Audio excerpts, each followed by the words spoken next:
an'ity comité conjoint izay volavolaina satria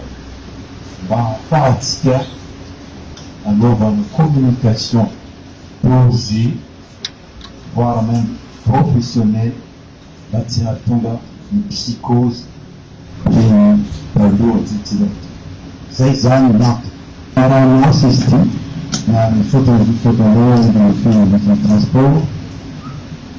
angamanalina ny ekipanao miara-miasa nanao ny comité projet ko madame la représentante l'honnête tsy mety mba ao amin'ny ministère ny fanjakana malagasy mampiatra fepetra fisoroana ahafahana mampihena ary izy tratra ny fidirana tsy fifanomezana ny tsiparetina eto amin'ny firenentsika. Ho an'ireo mpiasa eo amin'ny tombom-pahasalamana sy ireo mpanetana ny ara-pahasalamana hiantoka ny fananganana rafitra fiaraha-miasa amin'ireo manam-pahefana rehetra eo an-toerana. Mampiasa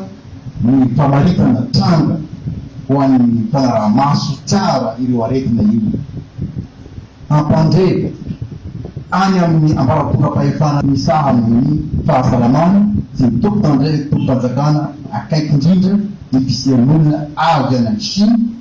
ka ahitana solitra aretina. Handray an-tanana ireo olona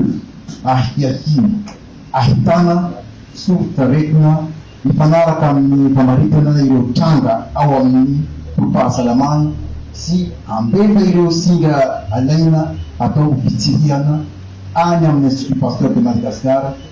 hanara-maso ireo olona mety mifampikasoka tamin'ny marary na ireo mety ahina mitondra tsimokaretina voalaza ny famaritana efa napetraka. Ho an'ny mpiarabely hiantso ny laharana fifandraisana maitso la ligne verte 910 mba hialana amin'ny mety ho fandraisana fanazavana diso sotra pla magatsika